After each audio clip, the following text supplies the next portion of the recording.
Les éditions Sixtreed, avec l'aimable autorisation des éditions Sonatine, présentent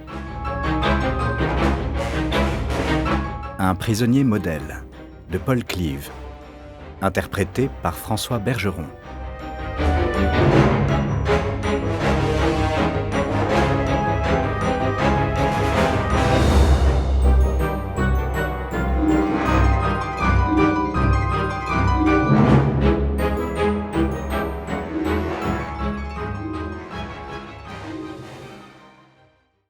Prologue. Dimanche matin. Bon, on en apprend tous les jours. Je prends une profonde inspiration, je ferme les yeux et j'appuie à fond sur la détente. Le monde explose. C'est une explosion de lumière, de sons, de douleur, et c'est bizarre parce qu'il devrait être plongé dans l'obscurité. Un voile noir devrait m'envelopper, m'emmener loin de tout ça. J'ai les choses en main. Joe le Lent est un gagneur. Preuve en est que ma vie se met à défiler devant mes yeux. L'obscurité va très bientôt survenir, mais je dois d'abord revoir des images de ma mère, de mon père, de mon enfance, du temps passé avec ma tante. Des heures et des heures de ma vie sont fractionnées en images brèves, puis condensées en films de 2 secondes, les scènes s'enchaînant brutalement, comme si elles étaient diffusées sur un vieux projecteur. Les images s'accélèrent. Elles clignotent dans ma tête. Mais ce n'est pas tout. Sally surgit dans mon esprit. Non pas dans mon esprit, dans mon champ de vision. Elle est juste devant moi, contre moi, son corps massif lourdement plaqué contre le mien, comme elle l'a toujours désiré. J'entends une 12aine de voix. Je heurte le sol et mon bras est projeté sur le côté. Sally tombe auprès de moi, elle roule sur mes membres, tentant de m'engloutir comme un divan moelleux. Je ne suis pas encore mort, mais je suis déjà en enfer.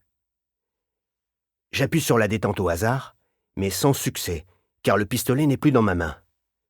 J'étouffe sous le poids de Sally, et je ne sais toujours pas vraiment ce qui se passe. Le monde est sans dessus-dessous. Il y a un sachet de nourriture pour chaque entre mon épaule. Mon visage est brûlant et trempé de sang. Un hurlement strident résonne dans mon oreille, un sifflement monocorde qui n'en finit pas. On écarte Sally de moi, elle disparaît et est remplacée par l'inspecteur Schroeder, et je n'ai jamais été aussi soulagé de ma vie. Schroeder va me sauver. Schroeder va emmener Sally, et avec un peu de chance, il l'enfermera dans le genre d'endroit où les gros tas comme Sally devraient être enfermés. Je suis... dis-je, mais le sifflement dans mes oreilles recouvre ma voix. Je ne comprends pas ce qui se passe. Je suis complètement confus. Le monde dévie de son axe. « Ferme-la !» hurle Schroeder. Mais je l'entends à peine. « Tu m'entends ? Ferme-la avant que je te colle une putain de balle dans la tête. »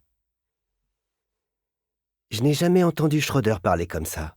Et je suppose que pour qu'il s'adresse ainsi à Sally, il doit être vraiment, vraiment furax qu'elle m'ait sauté dessus. Je me sens soudain plus proche de lui que je ne l'ai jamais été. Mais je ressens une telle douleur, et je suis tellement horrifié que la grosse Sally m'est enveloppée de sa chair, que je voudrais recevoir à sa place cette balle qu'il lui a promise. Je veux cette douce, douce obscurité et le silence qui l'accompagnera. Mais je reste calme, dans la mesure du possible. « C'est moi, Joe !» Je crie au cas où ils entendraient tous également le sifflement. « Joe le Lent !» Quelqu'un me frappe. Je ne sais pas qui, et je ne sais pas si c'est un coup de poing ou un coup de pied, mais il jaillit de nulle part, et ma tête est violemment projetée sur le côté. Schroeder disparaît momentanément, et le flanc de mon immeuble apparaît. Je vois le dernier étage et les gouttières. Je vois les fenêtres sales, les vitres fêlées. Mon appartement se trouve quelque part là-haut, et tout ce que je voudrais, c'est m'y rendre, m'allonger et tenter de comprendre ce qui se passe. Tout devient flou et semble couler dans le sol, comme les couleurs d'une aquarelle dégoulinante, et il ne reste que du rouge, jusqu'à ce qu'on me hisse sur mes pieds. Mes vêtements sont trempés parce que le trottoir l'est, vu qu'il a plu toute la nuit. « J'ai oublié ma mallette », dis-je, C'est la vérité. D'ailleurs, je ne sais pas où elle est. « Ferme ta gueule, Joe !» prononce quelqu'un. « Joe ? Je ne comprends pas. C'est après moi que ces gens en ont, pas après Sally. » Je ne sens plus mes mains. Elles sont attachées dans mon dos, si fermement que je ne peux pas les bouger. Mon poignet me fait souffrir. On m'entraîne, je trébuche, j'essaie de me concentrer sur le sol, de comprendre ce qui se passe. Mais je ne parviens ni à l'un ni à l'autre, jusqu'au moment où je regarde en direction de Sally et des hommes en train de la maîtriser. Des larmes coulent sur son visage, et soudain les dernières 60 secondes me reviennent. Je rentrais chez moi. J'étais heureux. Je venais de passer le week-end avec Melissa. Puis, Sally a débarqué dans ma rue et m'a accusé de lui avoir menti, accusé d'être le boucher de Christchurch. Puis ce sont les flics qui se sont pointés et j'ai essayé de me tirer une balle. Et j'ai raté mon coup, parce que Sally m'a sauté dessus. Le sifflement dans mes oreilles diminue un peu, mais tout reste rouge. Il y a devant moi une voiture de police qui n'était pas là il y a quelques minutes, quand Sally est arrivée. L'un des hommes vêtus de noir ouvre la portière arrière. Il y a de nombreux hommes en noir, tous armés. Quelqu'un mentionne une ambulance, un autre répond « Pas question », et un troisième déclare « Il y a qu'à le descendre ». « Bon Dieu, il fout du sang plein la banquette », observe l'un des hommes. Je baisse les yeux et en effet, il y a assez de mon sang sur la banquette et par terre pour qu'un agent d'entretien comme moi fasse la gueule pendant quelques heures. Une traînée rouge court jusqu'à mon pistolet. Sally se tient là-bas, désormais libre de ses mouvements. Son visage et ses vêtements sont éclaboussés de sang. Mon sang. Elle a cette expression larmoyante qui me dégoûte étrangement. Elle me regarde fixement, cherchant probablement un moyen de grimper sur la banquette arrière de la bagnole pour se vautrer une fois de plus sur moi. Ses cheveux blonds qui étaient noués en queue de cheval il y a quelques minutes sont désormais détachés. Elle en saisit quelques mèches, dont elle se met à mâchouiller les extrémités, un tic nerveux, je suppose, ou un geste sexy à l'intention des deux agents qui se tiennent près d'elle et qui, s'ils la voient faire ça, risquent d'essayer de se brûler à la cervelle comme j'ai essayé de le faire. Je cligne des yeux pour en noter le rouge, mais quelques secondes plus tard, il emplit de nouveau mon champ de vision. Deux types montent à l'avant de la voiture. L'un d'eux est Schroeder. Il s'assied au volant. Il ne se retourne même pas pour me regarder. Le second est en noir, noir comme la mort, comme tous les autres. Il porte une arme qui semble capable de causer un paquet de dégâts, et le type me lance le genre de regard qui laisse entendre qu'il aimerait savoir exactement combien de dégâts il pourrait causer. Schroeder met le contact et allume la sirène. Elle semble plus bruyante que toutes celles que j'ai entendues, comme si elle cherchait à dire quelque chose. On ne me fait pas attacher ma ceinture. Schroeder s'éloigne du trottoir, démarrant si vite que je m'envole presque de la banquette. Je me contorsionne et vois une autre voiture démarrer derrière nous, suivie d'une camionnette noire. Je regarde mon immeuble devenir de plus en plus petit et me demande dans quel état sera mon appartement quand je rentrerai chez moi ce soir. « Je suis innocent !» dis-je, mais c'est comme si je parlais tout seul. Du sang pénètre dans ma bouche quand je parle. Il a bon goût, et je sais que si on devait faire demi-tour, on trouverait Sally en train de se lécher les doigts et d'en apprécier également la saveur. La pauvre Sally. Elle a amené ces hommes jusqu'à moi dans son immense confusion. Et ce qui allait devenir le plus beau week-end de ma vie semble en passe d'en devenir le pire. Combien de temps faudra-t-il pour expliquer mes actes, pour les convaincre de mon innocence ? Combien de temps avant que je puisse retrouver Melissa ? Je recrache le sang. « Putain, fais pas ça !» s'écrie l'homme à l'avant. Je ferme les yeux, mais la paupière gauche ne descend pas correctement. Elle est brûlante, mais pas douloureuse, du moins pas encore. Je me redresse et m'examine dans le rétroviseur. Mon visage et mon cou sont couverts de sang. Ma paupière pendouille. Je secoue la tête et elle glisse sur mon œil comme une feuille. Elle n'est plus retenue par grand-chose.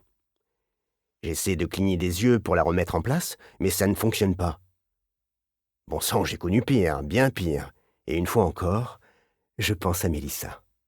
« Pourquoi tu souris ?» demande l'homme au noir. « Pardon ?» « J'ai dit pourquoi tu... »« Tais-toi, Jack, » intervient Schroeder. « Ne lui parle pas. »« Cet enfoiré... » « Il est beaucoup de choses, » coupe Schroeder. « Ne lui parle pas. »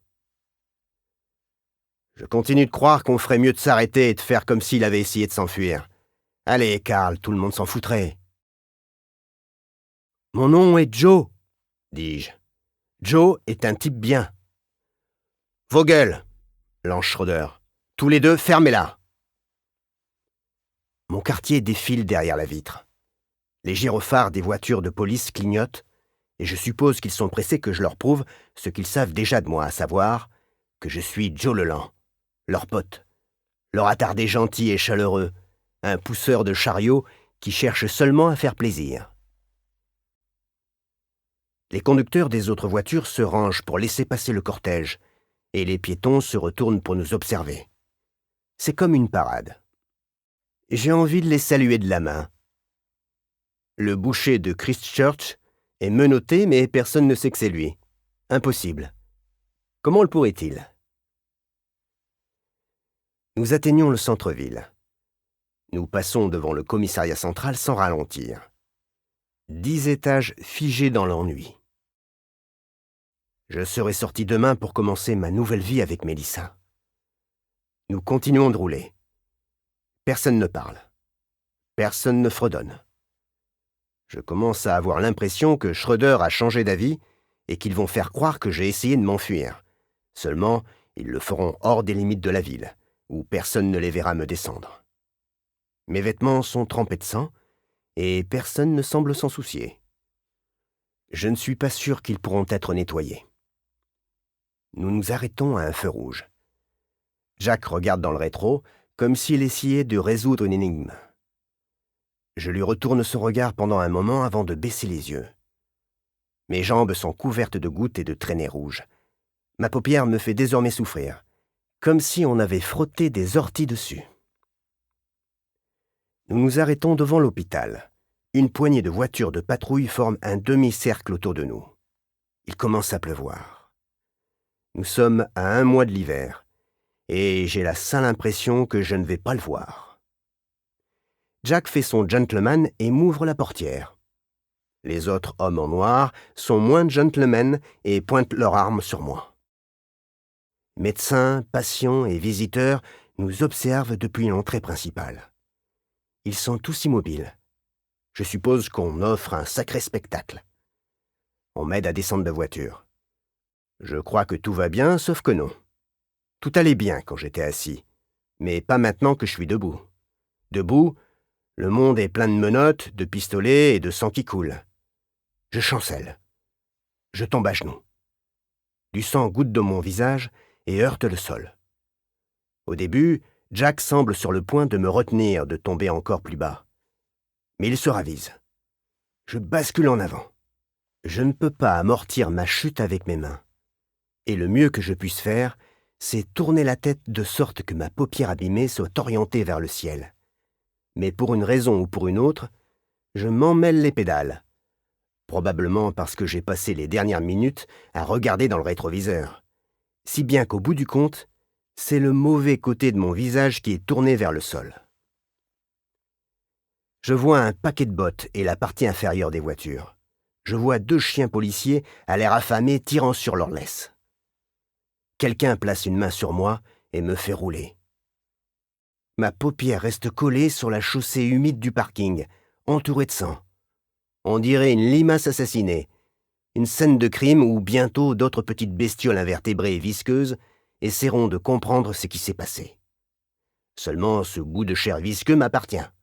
C'est à moi, dis-je, tandis que la brûlure de la blessure se répand lentement à travers le reste de mon corps. J'ai l'œil qui pleure et pas moyen de cligner. Je fais ce que je peux. Un bout de chair irrégulier pendouille devant mon œil, comme un rideau beaucoup trop court. Ça ? demande Jack, et il marche dessus d'un air dégoûté comme s'il écrasait un mégot de cigarette. C'était à toi? Avant que je puisse me plaindre, il me soulève et je suis de nouveau en mouvement. Bien que le ciel soit couvert, c'est une journée lumineuse, et je ne peux pas cligner des yeux pour l'assombrir, du moins pas du côté gauche. Je ne peux pas non plus cligner pour me débarrasser de la sueur ou du sang ou de la douleur. Une équipe d'hommes m'entoure, et je les entends discuter entre eux. Ils détestent la loi qui les oblige à m'amener ici quand leur éthique personnelle leur suggère une autre solution. Ils pensent que je suis un sale type, mais ils ont tout faux. Un médecin approche. Il a l'air effrayé. Moi aussi, j'aurais l'air effrayé si je voyais une douzaine d'hommes armés venir vers moi. Ce qui m'est d'ailleurs arrivé pour la première fois il y a 10 minutes. Quant aux personnes qui se tiennent près de l'entrée principale, soit elles ont la main sur la bouche, soit elles ont un téléphone portable à la main et filment ce qui se passe. Les réseaux d'information de tout le pays vont diffuser certaines de ces vidéos aujourd'hui. J'essaie d'imaginer l'effet que ça produira sur ma mère, mais je n'ai pas le temps d'y parvenir, car je suis distrait par le médecin. « Qu'est-ce qui se passe ici ?» demande-t-il. C'est une bonne question, sauf qu'elle vient d'un type âgé d'une 50aine d'années et affublé d'un nœud papillon, ce qui fait de lui quelqu'un dont il vaut mieux rester à l'écart. Commence Schroeder, et il semble peiner à trouver le mot suivant. Cet homme, crache-t-il finalement, a besoin de soins. Il en a besoin tout de suite. Qu'est-ce qui s'est passé? Il a heurté une porte, lance quelqu'un, et un groupe d'hommes éclate de rire. Ouais, il est maladroit, s'écrie un autre, et les rires redoublent. Ils font copain-copain. Ils se servent de l'humour pour faire retomber leur excitation. Une excitation que je leur ai procurée. Sauf Schroeder, Jack et le Toubib. Eux, ils ont l'air super sérieux. « Qu'est-ce qui s'est passé ?» répète le médecin. « Il s'est infligé une blessure par balle, » répond Schroeder. « L'égratignure est profonde. »« Ça a l'air plus sérieux qu'une simple égratignure, » déclare le médecin. « Vous avez vraiment besoin de tous ces hommes autour de vous ?» Schroeder se retourne et paraît compter dans sa tête. Il semble sur le point d'acquiescer et de déclarer que quelques renforts supplémentaires seraient les bienvenus. Mais à la place, il fait un signe à environ la moitié des hommes et leur dit d'attendre là. On me fait prendre place dans un fauteuil roulant, on me détache les mains, puis on me les menotte de nouveau, cette fois-ci aux accoudoirs. On me pousse dans un couloir, et tout un tas de gens me regardent comme si je venais de gagner un concours de popularité, sauf qu'en vérité, personne ne sait qui je suis. Ils ne l'ont jamais su. Nous passons devant de jolies infirmières, que n'importe quel autre jour j'essaierai de suivre jusque chez elles. On m'installe dans un lit et on m'attache au cadre. On sangle mes jambes, si bien que je ne peux pas bouger. Mes poignets et mes jambes sont si fermement attachés que j'ai l'impression d'être pris dans du béton. Ils doivent croire que j'ai la force d'un loup-garou. « Inspecteur Schroeder, » dis-je, « je ne comprends pas ce qui se passe. » Schroeder ne répond pas. Le médecin revient. « Ça va être un peu douloureux, » prévient-il. Et il a à moitié raison. Il se trompe sur le « un peu », mais pas sur le « douloureux ». Il tripote la blessure, l'examine, l'éclaire avec une lampe torche, ce qui, quand on ne peut pas cligner des yeux, est semblable à regarder fixement le soleil. « Ça va prendre un paquet d'heures, » déclare-t-il, comme s'il se parlait à lui-même, mais suffisamment fort pour que les autres entendent. Il va falloir être sacrément minutieux pour lui restaurer un semblant de fonctionnalité, et également réduire la cicatrice. Il semble sur le point de nous donner une estimation du prix d'une pièce de rechange. J'espère simplement qu'il en a en stock, car la mienne est toujours sur le parking. « On s'en fout qu'il y ait une cicatrice, » déclare Schroeder. « Pas moi, » dis-je. « Et moi non plus, » déclare le médecin. « Bon sang, la paupière est complètement partie. »« Pas complètement, » dis-je. « Comment ça ? Elle est à côté de la voiture, par terre. Le médecin se tourne vers Schröder. Sa paupière est là-bas ? Ce qu'il en reste, dis-je, répondant à la place de Schröder, qui se contente de hausser les épaules. Si vous voulez que ce type sorte au plus vite, on va avoir besoin de sa paupière, explique le médecin. On va aller la chercher, répond Schröder. Alors allez-y, dit le médecin.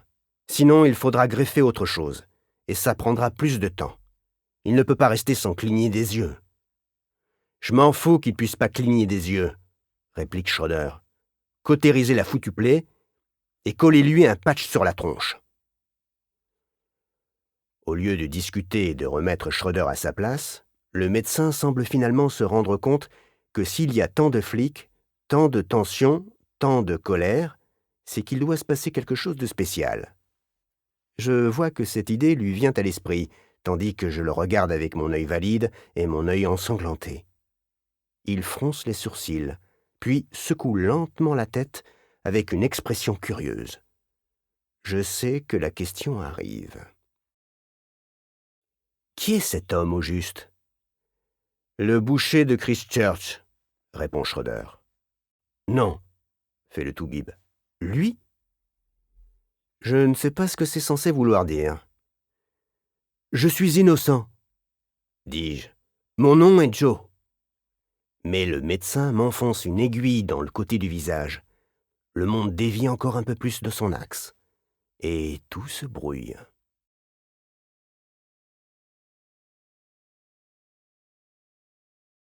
« 12 mois plus tard.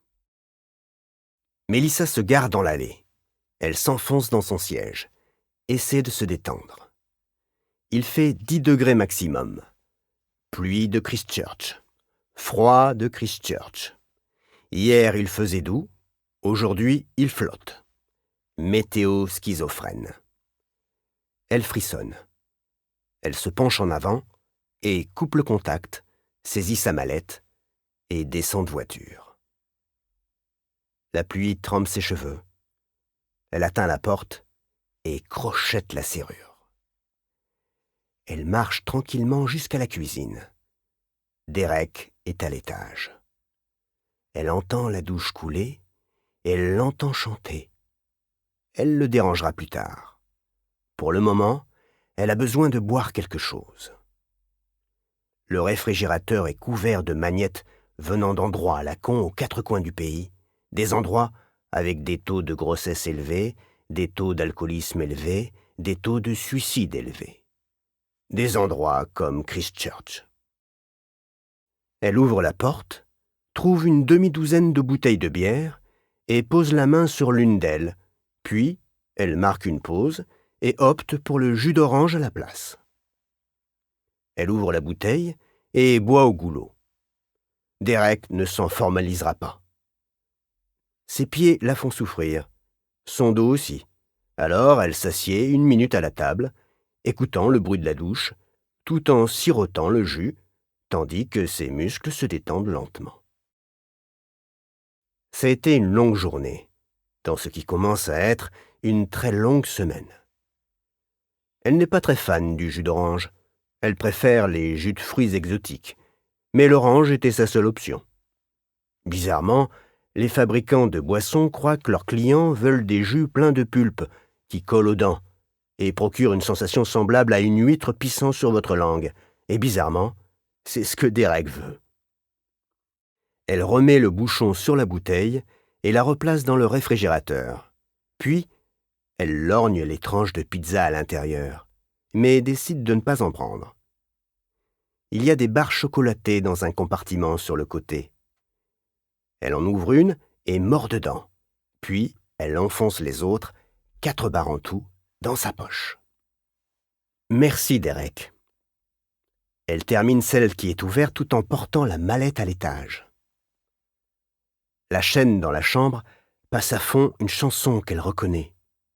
Elle avait l'album quand elle était différente, une personne plus insouciante qui écoutait des CD. Les Rolling Stones. Une compilation de leurs plus grands tubes. Elle le devine à la manière dont les chansons s'enchaînent. Pour le moment, Mick braille qu'il voudrait masquer le soleil. Il voudrait que tout le monde devienne noir. Elle aussi, c'est ce qu'elle voudrait. On dirait que sa chanson parle du petit matin au cœur de l'hiver en Nouvelle-Zélande. Elle fredonne en chœur. Derek est toujours en train de chanter, couvrant le bruit qu'elle fait. Elle s'assied sur le lit. Il y a un radiateur à pétrole allumé et la pièce est bien chauffée. Les meubles vont parfaitement avec la maison et c'est le genre de maison à laquelle il faudrait foutre le feu. Le lit est moelleux, elle est tentée de mettre les pieds dessus, de placer un oreiller derrière sa tête et de faire une sieste. Mais ce serait inciter les bactéries de la thé d'oreiller à se lier d'amitié avec elle. Elle ouvre la mallette, en sort un journal et lit la une en attendant. C'est un article sur un type qui a terrorisé la ville. Meurtre de femmes, torture, viol, homicide. Le boucher de Christchurch, Joe Middleton. 12 mois qu'il a été arrêté. Le procès débute lundi. Elle aussi est mentionnée dans l'article. Melissa X. Bien que l'article l'appelle par son vrai nom, Natalie Flowers. Elle se considère uniquement comme Melissa ces temps-ci. 2 ans que ça dure. 2 minutes s'écoulent, et elle est toujours assise sur le lit quand Derek sort de la salle de bain, entouré d'une vapeur blanche et d'une odeur d'après-rasage. Il a une serviette autour de la taille. Un tatouage représentant un serpent remonte en ondoyant depuis la serviette le long de son flanc, puis par-dessus son épaule. Sa langue tirée traversant sa gorge. Une portion du serpent est minutieusement détaillée, mais d'autres parties sont simplement des contours esquissés qui attendent d'être achevés. Un type de ce genre ne va pas sans diverses cicatrices. Sans aucun doute un mélange de bons et de mauvais moments, bon pour lui, mauvais pour les autres. Elle baisse le journal et sourit. « Qu'est-ce que vous foutez ici ?» demande-t-il. Melissa tourne la mallette vers lui, tend la main et met la musique en pause. La mallette appartient en fait à Joe Middleton. Il la lui a laissée la dernière fois qu'il l'a vue. « J'apporte la deuxième moitié de votre paiement, » répond-elle. « Vous savez où j'habite ?» C'est une question idiote. Melissa ne le lui fait pas remarquer. « J'aime savoir avec qui je fais affaire. » Il déroule la serviette à sa taille, sans jamais quitter des yeux l'argent dans la mallette. Son sexe balance de droite à gauche, tandis qu'il s'essuie les cheveux. « Tout est là ?» demande-t-il, son visage momentanément dissimulé par la serviette et sa voix étouffée. « Au dollar près. » « Où est le matériel ?»« Ici, » dit-il. Elle sait qu'il est ici. Elle le suit depuis leur première rencontre, il y a 2 jours, au cours de laquelle elle lui a donné la première moitié du paiement. Elle sait qu'il a récupéré le matériel il y a seulement 1 heure. Et il est revenu ici sans s'arrêter nulle part, avec un sac rempli d'articles qui ne ferait pas trop plaisir à son agent de probation. « Où ?» demande-t-elle. Il se passe de nouveau la serviette autour de la taille. Elle songe qu'elle aurait tout aussi bien pu débarquer ici, le descendre et fouiller la maison, mais elle a besoin de lui. Le matériel ne serait probablement pas difficile à trouver. Elle suppose qu'un type qui demande « Vous savez où j'habite ?» à quelqu'un qui se trouve dans sa chambre est du genre à planquer les choses dans le faux plafond ou sous le plancher. « Montrez-moi, » dit-elle, désignant l'argent de la tête. Elle fait glisser la mallette vers lui sur le lit. Il s'avance. Les 20 000 $ sont constitués de billets de 50 et de 20. Les liasses entourées d'un élastique sont soigneusement empilées. Depuis quelques années, l'essentiel des revenus de Melissa provient de chantage et de cambriolage, parfois aux dépens d'hommes qu'elle a tués, mais il y a quelques mois, elle a touché un beau pactole. 40 000 $ pour être précis. Il feuillette quelques liasses et décide que tout doit être là.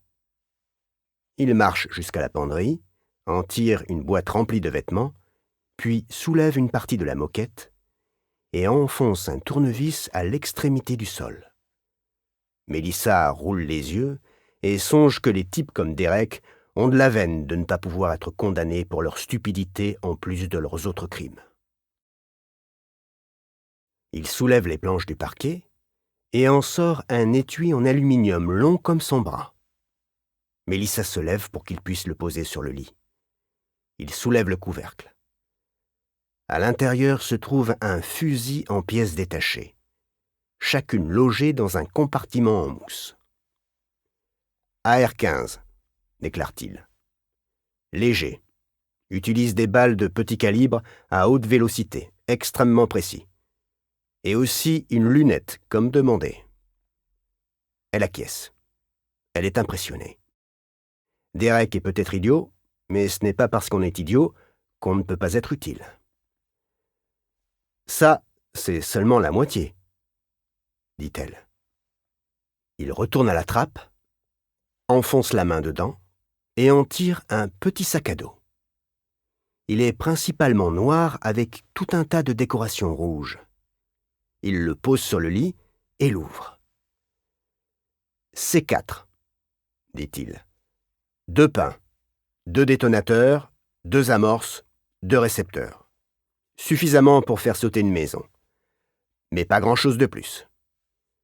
Vous savez vous en servir ? Montrez-moi. Il soulève l'un des pains. Il est de la taille d'un savon. C'est parfaitement sûr, dit-il. Vous pouvez tirer dessus, le laisser tomber, le brûler. Bon sang, vous pouvez même le foutre au micro-ondes. Vous pouvez faire ceci, dit-il, et il se met à appuyer dessus. Vous pouvez lui donner la forme que vous voulez. Vous prenez ceci.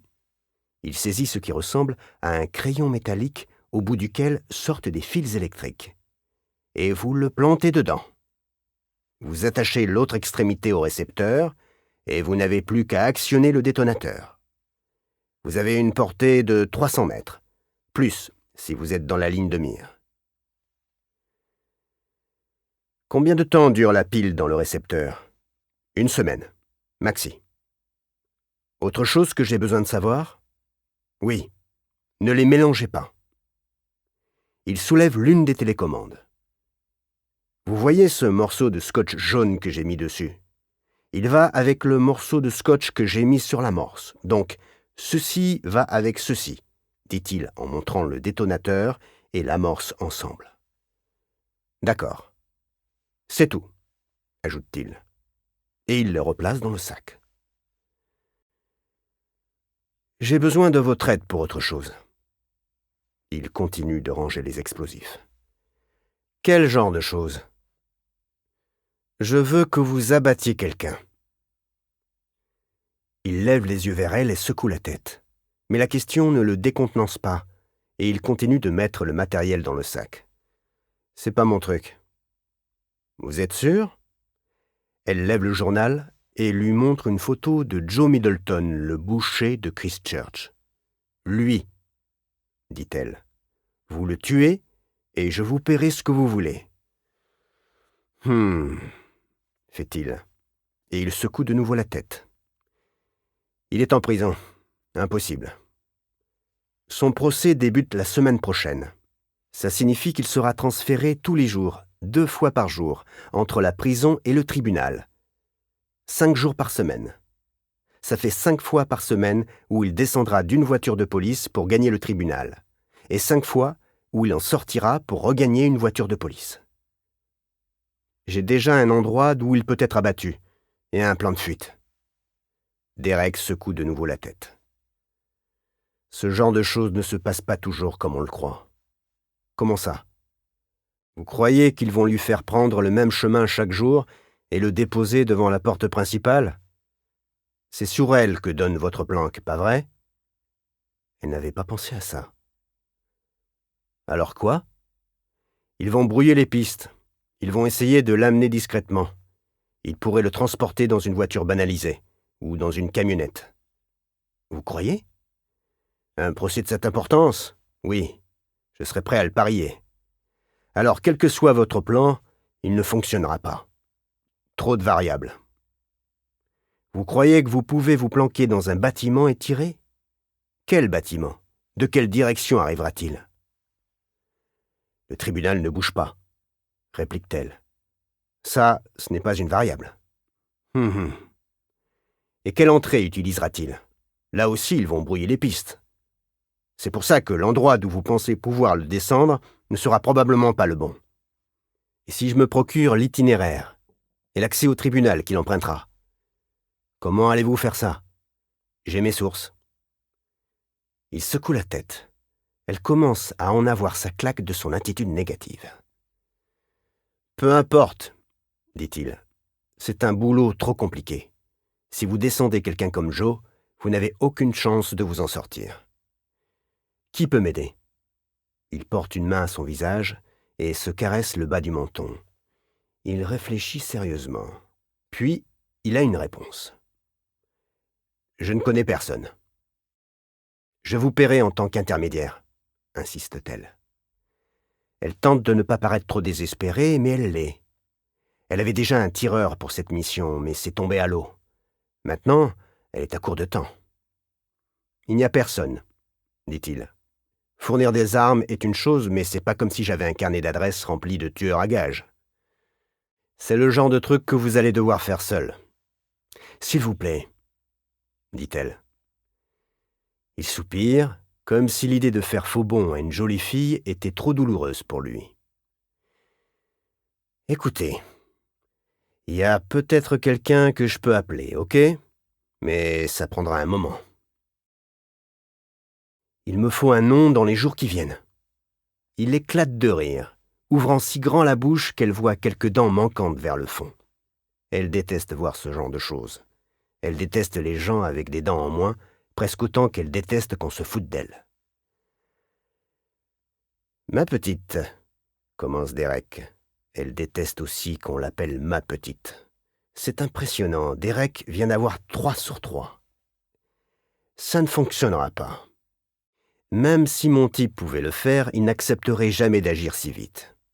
Tuer quelqu'un est une question de préparation. Une question d'argent aussi. Mais là, il est trop tard. Alors vous n'allez pas l'appeler? Ça ne servira à rien. Je suis désolé. Ok, fait-elle. Alors montrez-moi comment assembler ce fusil. C'est simple, dit-il. Il soulève les pièces en lui indiquant leurs noms et les fixe les unes aux autres, le métal s'insérant dans le métal, chaque élément produisant un clic agréable. Ça lui prend moins d'1 minute. Encore une fois, dit-elle, mais plus lentement. Faites comme si je n'avais jamais utilisé une arme de ma vie. Mais évidemment, elle a déjà utilisé une arme, et elle recommencera bientôt, très bientôt, dès qu'il aura achevé sa démonstration. Il démonte le fusil, l'assemble de nouveau. Cette fois, il met 3 minutes. Il lui montre comment le charger, puis il le démonte, le replace dans l'étui, baisse le couvercle et actionne les fermoirs. Autre chose? Munitions, répond-elle. Il ouvre une fermeture éclair à l'avant du sac à dos qui renferme le C4. Il enfonce la main dedans et sort une boîte de munitions. Il y en a 2 autres pareils dans le sac, dit-il. Remington 223, balles perforantes. Merci, dit-elle. Elle lui tire 2 balles en pleine poitrine à travers le journal, le silencieux permettant aux voisins de poursuivre leurs activités de voisins sans éprouver le besoin d'appeler la police. Elle sait que descendre le type qui vous a fourni une arme est un peu cliché, mais il y a une raison à ça. Elle suppose que les trafiquants d'armes, tout comme les chauffeurs de taxi et les pilotes d'hélicoptères, savent toujours qu'ils n'atteindront pas l'âge de la retraite. Ils tombent sur place. Elle a déjà vu l'expression qu'il a sur le visage, une incrédulité teintée de colère et d'angoisse. Elle replace le pistolet dans la mallette avec le journal. Elle marche jusqu'à la trappe, enfonce la main dedans et trouve un autre sac. Il contient une partie du premier versement qu'elle lui a fait, ce qui signifie qu'il a dû utiliser le reste pour acheter le fusil et les explosifs. Ça, c'était son bénéfice. « Je te crois, » dit-elle en baissant les yeux vers lui. Et il la remercierait d'être d'accord avec lui, mais tout ce qu'il parvient à faire, c'est ouvrir et refermer lentement la bouche, une bulle de salive et de sang gonflant, puis disparaissant. Si je ne trouve personne pour descendre Joe contre de l'argent, peut-être que je trouverai quelqu'un qui le fera pour une autre raison. Merci pour tout, dit-elle. Je garde aussi ce sac, ajoute-t-elle en le soulevant. J'aime bien sa couleur. Elle suppose qu'il lui reste 1 minute à vivre, 2 au plus. Elle sort une des barres chocolatées de sa poche et commence à la manger. Elle apprécie la montée de sucre presque autant qu'elle apprécie de voir Derek mourir, à savoir beaucoup. Elle remet la musique, tandis qu'il pousse son dernier souffle, et le monde pour Derek, comme l'ont prévenu les Stones un peu plus tôt, devient aussi noir que la nuit.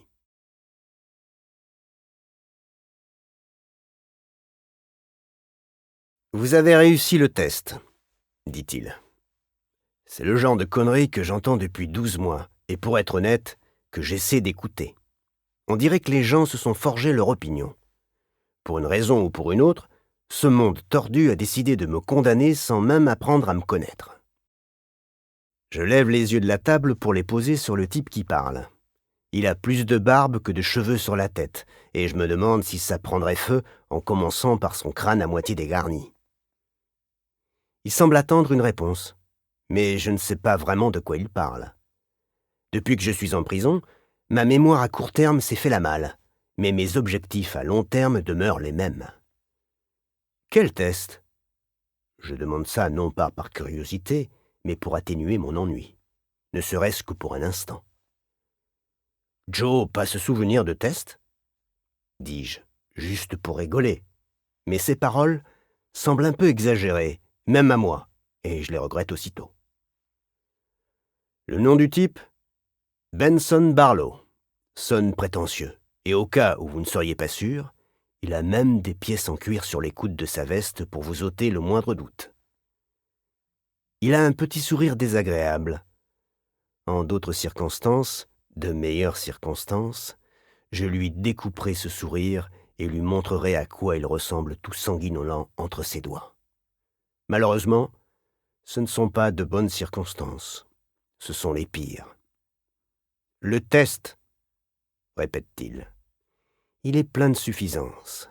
Il a cette expression irritante qu'ont les gens qui savent quelque chose que vous ignorez et qui crèvent d'envie de vous expliquer, mais qui font le plus possible durer le plaisir car ils aiment être les seuls à savoir. Je déteste les personnes de ce genre, presque autant que celles qui disent tourner 7 fois sa langue dans sa bouche. Mais pour être honnête, je déteste les autres aussi. Je suis pour l'égalité des droits. Le test que vous avez passé il y a une demi-heure. Joe a passé un test ? Dis-je. Mais évidemment, je m'en souviens. C'était comme il l'a dit il y a seulement une demi-heure. Ma mémoire à court terme n'est peut-être pas géniale ces temps-ci, où chaque jour ressemble au précédent, mais je ne suis pas idiot. Il a dû voir d'autres psychiatres faire ça à la télé. Ou peut-être que c'est ce qu'ils enseignent en première année de psychiatrie, juste avant de leur montrer comment coudre les pièces au coude. Où qu'il ait appris ce geste, il n'a pas l'air aussi intelligent qu'il le croit. Cette histoire, c'est du sérieux pour lui. C'est du sérieux pour tout le monde. Il interroge le boucher de Christchurch pour les gens qui veulent m'enfermer. Il essaie de découvrir à quel point je suis cinglé. Et il est en train d'apprendre que je suis un véritable débile. « Vous avez passé un test, » reprend-il. « Il y a 30 minutes de ça, dans cette pièce. » Cette pièce est une salle d'interview. Tout le monde la trouverait moche, surtout Benson Barlow, je suppose. Et pourtant, elle est plus agréable que la cellule dans laquelle je vis. Elle a des murs en parpaing, un sol et un plafond en béton. Elle ressemble à un abri anti-aérien, sauf qu'elle s'écroulerait sur vous si une bombe l'atteignait, ce qui, pour être honnête, serait un soulagement.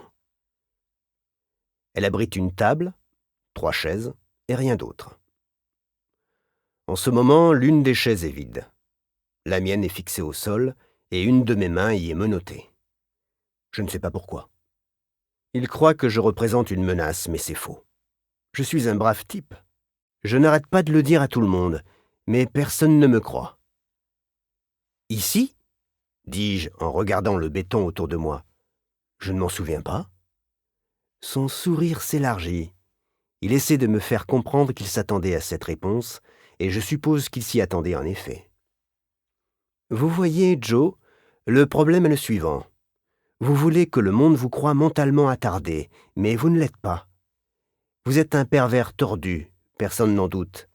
Mais ce test, il soulève le questionnaire de 5 pages que j'ai rempli plus tôt, prouve que vous n'êtes pas fou. » Je ne réponds rien. J'ai la sale impression qu'il va en arriver quelque part, et son sourire narquois me dit que ce n'est pas là où je veux aller.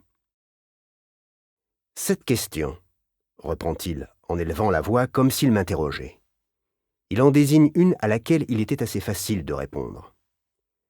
Certaines étaient à choix multiples, d'autres devaient être remplies. Elle dit « De quelle couleur est ce chien ? Et qu'avez-vous coché ? Vous avez coché jaune.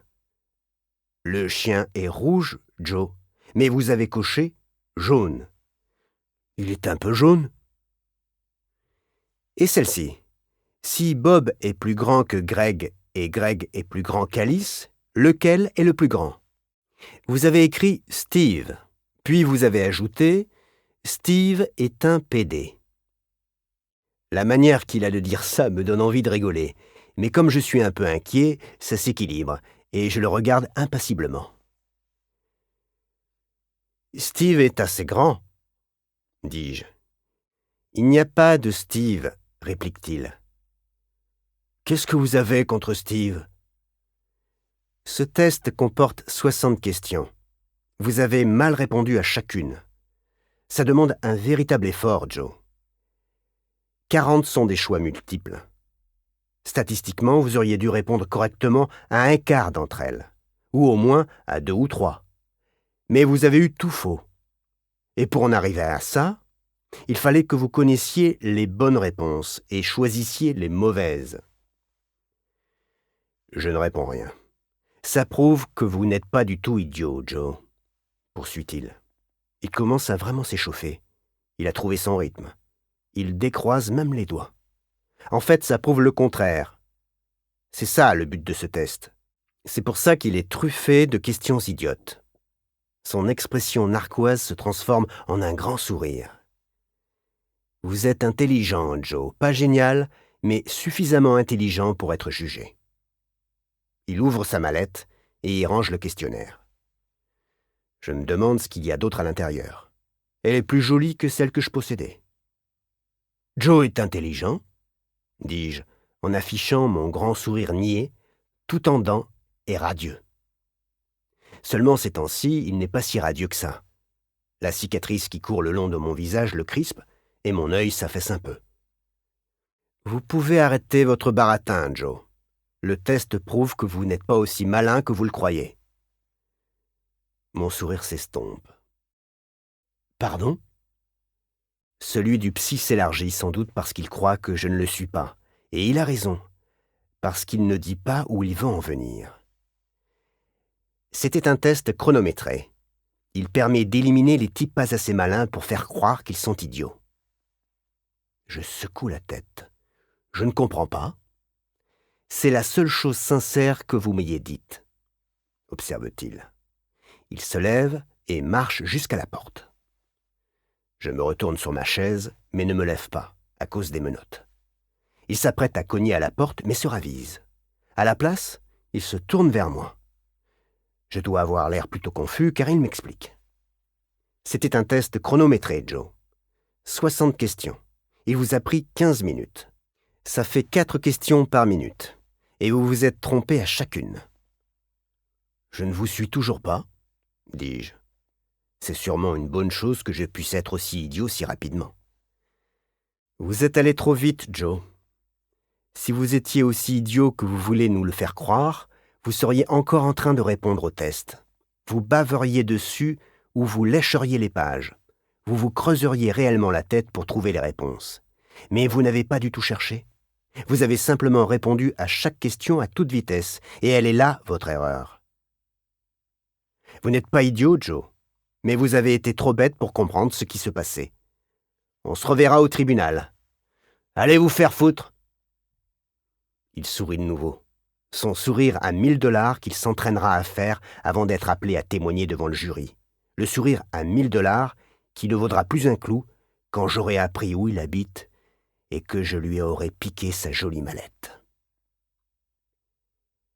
Le voilà, le Joe que tout le monde verra, dit-il.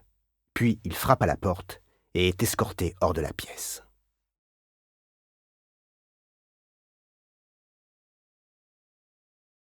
Ça fait presque 1 an que j'ai été arrêté. Ça semblait plus long. Chaque jour, pendant environ 1 mois, j'ai fait les gros titres. Il y avait des photos de moi en une de tous les journaux du pays. J'ai même fait quelques-unes à l'étranger. Certains clichés étaient des photos d'identité du travail. D'autres étaient des photos de moi jeune, fournies par les écoles auxquelles je suis allé. De nombreux me représentaient au moment de mon arrestation, et encore plus à ma sortie d'hôpital. Les photos de mon arrestation ont été prises avec des téléphones portables. Celles de l'hôpital par des reporters qui sont arrivés pendant qu'on m'opérait. Bien sûr, on m'a aussi beaucoup vu à la télé. Des vidéos de ces 2 mêmes événements.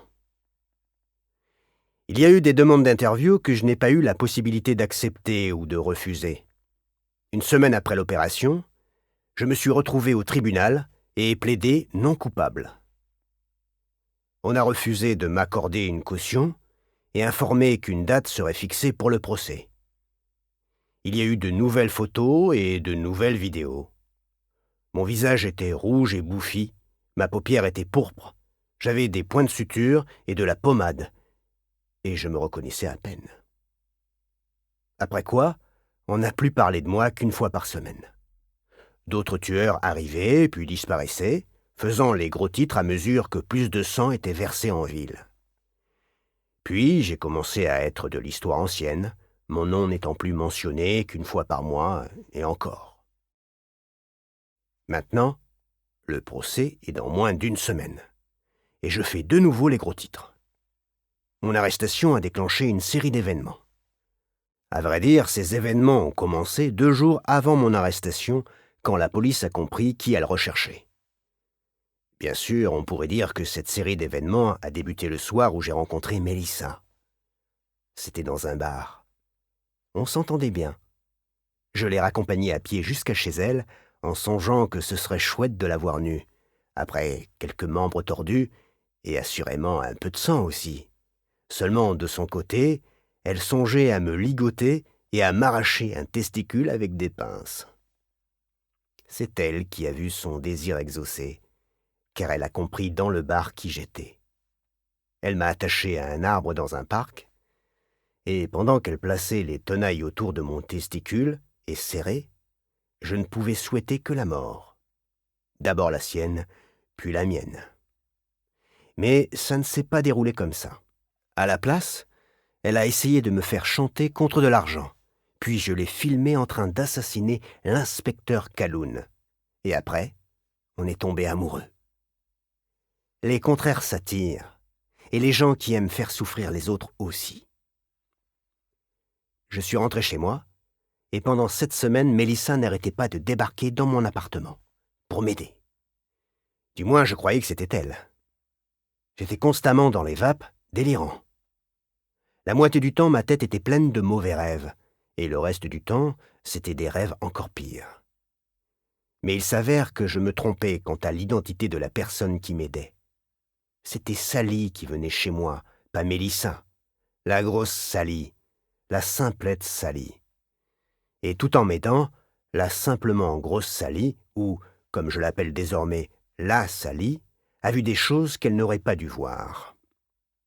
La Sally a touché un ticket de parking que j'avais caché, ticket de parking que je comptais utiliser pour faire accuser l'inspecteur Calhoun de meurtre. Et comme elle a laissé ses empreintes dessus, la police lui a rendu visite, et la suite, comme on dit, est une putain d'histoire à la con. C'est ainsi que la série d'événements a débuté. Les flics sont venus chez moi un vendredi soir, seulement je n'étais pas là. J'étais avec Mélissa. Ils ont fouillé mon appartement et trouvé tout un tas de trucs qui ne plaidaient pas vraiment en ma faveur. Puis, ils m'ont attendu. Et comme je ne venais pas, ils ont songé que j'avais dû m'enfuir. Mais c'était faux. Je suis rentré un dimanche matin et il y avait une unité de police qui m'attendait. Les flics ont lancé un appel radio et 1 ou 2 minutes plus tard, ils étaient une douzaine. J'ai sorti mon flingue, j'ai essayé de me tirer une balle, mais la Sally m'en a empêché en me sautant dessus et en me prenant mon arme. De là, j'ai été emmené à l'hôpital. On s'est mis à parler de moi aux infos. Puis j'ai commencé à faire l'expérience de la perte. J'ai perdu ma liberté. J'ai perdu mon boulot. J'ai perdu mon chat. C'était un chat que j'avais trouvé quelques semaines plus tôt, après qu'il avait été percuté par une voiture. Quand je suis apparu aux infos, le véto qu'il avait soigné m'a reconnu, et on est venu me le reprendre. J'ai perdu mon appartement. Ma mère a commencé à recevoir des demandes d'interview et à raconter tout un tas de trucs bizarres. La vie continue pour tout le monde à l'extérieur, mais entre ces murs, c'est comme si elle s'était figée. Si jamais vous voulez savoir comment 12 mois peuvent sembler durer 12 ans, vous n'avez qu'à vous faire arrêter pour meurtre. Ma cellule fait ressembler mon appartement à un hôtel. La maison de ma mère à un palace. La salle d'interrogatoire à une salle d'interrogatoire. Tous ces endroits me manquent. Elle est à peu près 2 fois plus large que le lit, et guère plus longue, et le lit n'est déjà pas très grand. Un agent immobilier dirait qu'elle est cosy. Un entrepreneur de pompes funèbres dirait qu'elle est spacieuse. 4 murs de parpaing, dont un doté d'une porte métallique. Pas de véritable vue à proprement parler, juste une petite fente dans la porte qui donne sur plus de béton, plus de métal et d'autres portes de cellules, si vous trouvez le bon angle. C'est un endroit assez animé, vu qu'il y a des gens dans les cellules à droite et à gauche de la mienne, des gens qui ne la ferment jamais, des gens qui sont ici depuis plus longtemps que moi, et qui y resteront encore après que j'aurai été reconnu non coupable. D'un côté se trouve Kenny Jefferies. Kenny Jefferies a eu 3 vies. Dans la première, il était guitariste dans un groupe de heavy metal nommé Tampon of Lamb. Ils ont sorti 2 albums, se sont trouvés un public parmi les personnes qui aiment la musique crue et sanguinolente, et ils sont partis en tournée. Puis ils ont sorti une compilation de leurs plus gros tubes, et les gens ont alors découvert la 2e vie de Jefferies. Du coup, ça en a été fini des tournées et des albums. Et c'est sa 2e vie qui l'a rendu célèbre, quand les médias ont commencé à l'appeler Kenny le Père Noël, puisque c'était un violeur d'enfants qui se déguisait en Père Noël pour éloigner ses victimes de leurs parents. Comme l'a observé l'un des gardiens de la prison, il y a quelque temps, seuls les gamins peuvent savoir à quelle activité Jefferies était le meilleur. Il a résumé ça en disant « J'espère vraiment qu'il était meilleur violeur que chanteur, parce que comme chanteur, il était vraiment à chier. » La 3e vie de Jefferies, c'est la prison. Parfois, il chante ou fredonne des chansons que je ne comprends pas. Parfois, il joue d'une guitare imaginaire, grattant l'air et chantant des histoires de torture et de douleur qui doivent lui faire mal à la gorge. Quand je pense au heavy metal, je me dis que l'évolution de l'humanité a atteint son apogée et qu'on est sur la pente descendante, en passe de redevenir des singes. De l'autre côté se trouve Roger Hardwick, plus communément appelé Petite Bite. Et ce n'est pas comme quand les gens qualifient ironiquement un type balèze de nain. Hardwick avait un mal de chien avec ses victimes. Non pas qu'il n'ait pas eu le désir de passer à l'acte, mais il n'avait simplement pas le matériel. Je suppose qu'il était attaché au gamin parce qu'il se disait qu'il serait plus à sa taille. Seulement, il se trompait. Il est devenu célèbre parce que ses tentatives ratées le couvraient de ridicule. Il était le violeur d'enfants comiques, pour autant qu'un violeur puisse être comique. Et comparé à certains autres ici, il était hilarant. Je me retrouve donc entouré de pédophiles célèbres, et c'est l'endroit le plus sûr. C'est pour ça que je suis ici. À l'écart de la population carcérale générale, loin des 1000 détenus qui seraient disposés à me briser la nuque. Toute mon aile est remplie de types comme Jefferies et Harwick. Le matin, nous sommes tous cantonnés dans nos cellules, mais quand arrive midi, on nous autorise à aller dans la zone commune. 30 détenus en tout, un groupe suffisamment peu nombreux pour être facile à contrôler. Il y a ceux qui ne cherchent pas à s'insérer, ceux qui tentent d'insérer dans les autres des brosses à dents taillées en pointe, ceux qui tentent d'insérer dans les autres des parties de leur corps. Nous partageons une kitchenette et une salle de bain, et nous pouvons sortir dans une espèce de cage assez grande pour y pendre un chiot mort, pas trop petite pour y pendre une pute morte par les chevilles. Si petit se dit cosy en langage immobilier, alors un agent pourrait décrire cette aile comme super archi cosy. Je ne peux pas faire grand-chose dans ma cellule, mais j'ai tout de même quelques options. Je peux m'asseoir au bord de mon lit et regarder le mur, ou je peux regarder les toilettes, ou je peux m'asseoir sur les toilettes et regarder le lit. Ces 12 mois ont été pénibles. Il y a l'entretien occasionnel avec le psychiatre, mais après le numéro de ce matin, je crois qu'il n'y en aura peut-être plus. Ma mère vient me voir 2 fois par semaine, le lundi et le jeudi. Mais à part ça, il semblerait que la prison soit synonyme d'ennui. Si j'étais parmi la population générale, je m'emmerderais moins, mais je serais également mort. Tout ce que j'ai, c'est 2 livres par terre dans un coin et des types dans les cellules attenantes qui ne peuvent pas rester 3 heures sans se masturber bruyamment. À côté, Kenny le Père Noël fredonne « Coup de poing dans la chatte de la reine ». C'est la chanson-titre de leur premier album, celle qui les a rendus célèbres. Ils tapent du pied par terre. Je ramasse l'un des romans de poche à l'eau de rose et l'ouvre. Mais les mots se fondent les uns dans les autres, pour n'en former qu'un seul, et ne retiennent pas mon attention. Je n'arrête pas de me dire que je devrais écrire un livre. Enseigner à certaines personnes la vérité sur l'amour. Mais c'est une idée à la con. Personne ne le lirait. Ou alors peut-être qu'il lirait n'importe quoi écrit par le boucher de Christchurch. Peut-être que je devrais écrire un livre sur les crimes dont on m'accuse, si je me rappelais les avoir commis. Bien sûr, si c'était vrai, si je ne me souvenais de rien, ça ferait juste un livre de pages blanches. Mais je me souviens de chaque détail, chaque femme, chaque mot prononcé. J'y pense beaucoup. Ce sont les souvenirs qui vous retiennent de vous nouer un drap autour de la gorge et de vous pendre au bout du lit. Je balance le roman à l'eau de rose dans le coin de la cellule. Ça n'a aucun sens que je sois encore ici. Je vaux mieux que ça. Je suis trop intelligent. Ça n'a aucun sens que je n'ai pas pu m'échapper quand Schroeder et ses hommes de main sont venus me chercher. Je ne peux pas m'imaginer passant 20 ans ici. À ce rythme-là, je serai aussi dingue dans quelques semaines que ce que je fais semblant d'être depuis plusieurs années. Mais surtout, je n'arrête pas de penser à ce test débile. Ça aurait dû être évident. Je suis complètement passé à côté. Est-il possible que Barlow ait raison et que je ne sois pas si intelligent que ça? Kenny le Père Noël devient silencieux et je suis à peu près certain de savoir ce qu'il est en train de faire.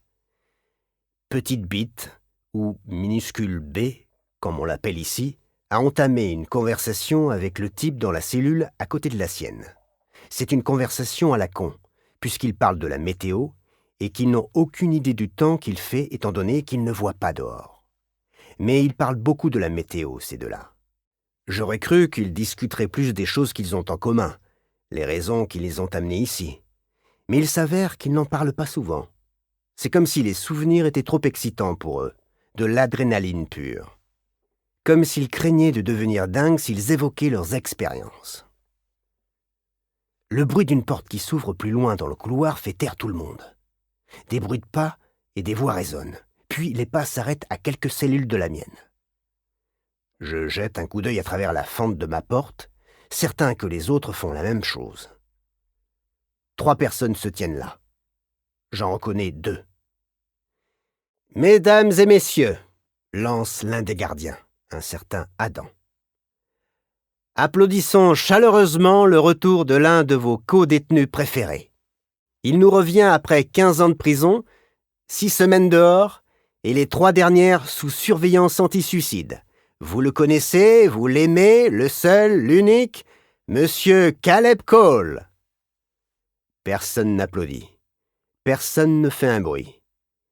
Aucun d'entre nous ne le connaît personnellement. Tout le monde s'en fout.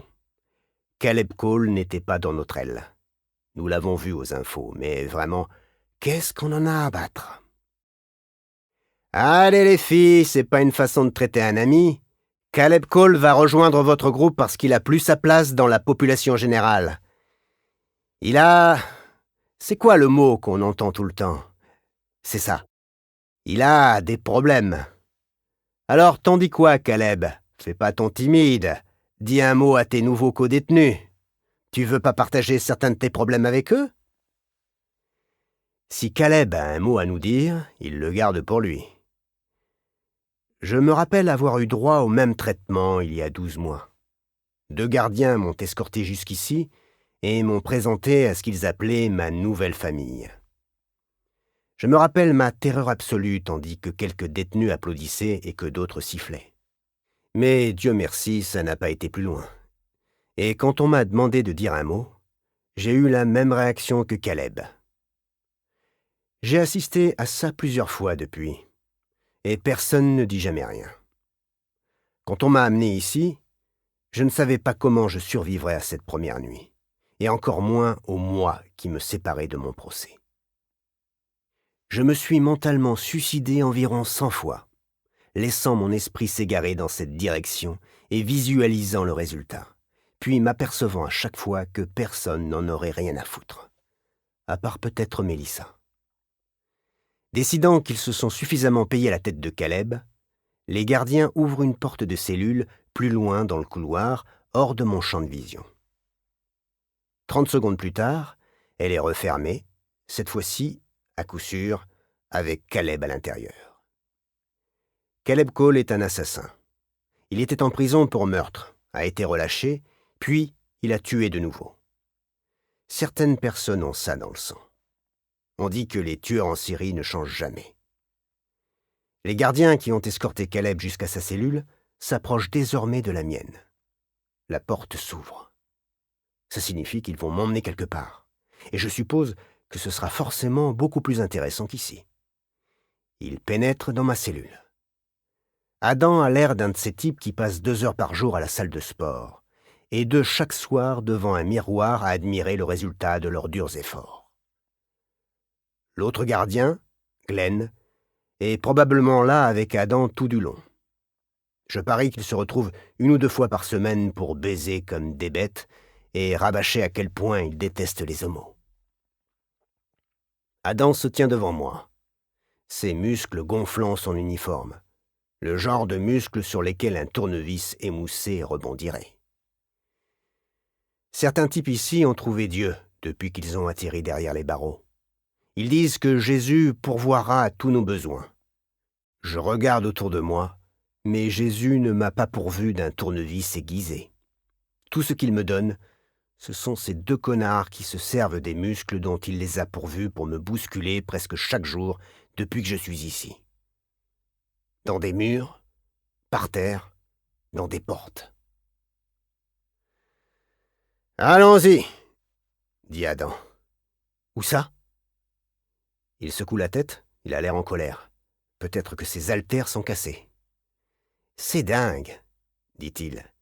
Mais tu rentres chez toi, Joe. » Mon cœur saute 2 battements et mon champ visuel se rétrécit.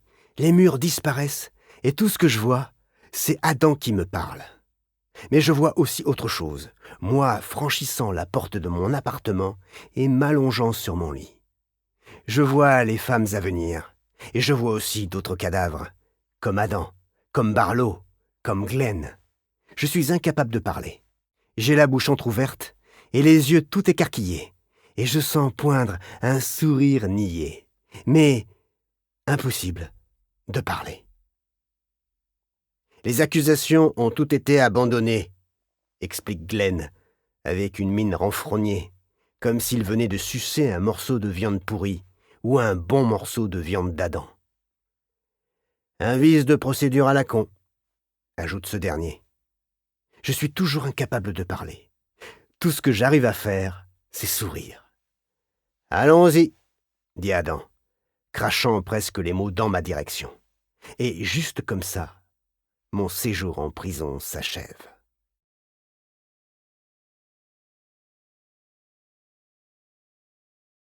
Les jours sont de plus en plus courts, de plus en plus froids. Presque chaque jour, de la neige est annoncée pour le lendemain, et pourtant elle n'est jamais là, et Schröder ne sait pas qui est fautif, le présentateur météo ou Dame Nature. L'année dernière, l'été a semblé interminable avec des journées chaudes jusqu'au mois de mai. Cette année, ça a été la même chose, jusqu'à il y a quelques semaines. Une vague de chaleur a écrasé la ville et fait quelques victimes. Mais avec le temps qu'il fait désormais, difficile de s'en souvenir. La bonne chose avec le froid, c'est que les cinglés restent chez eux, parce qu'il fait trop moche pour sortir emmerder le monde.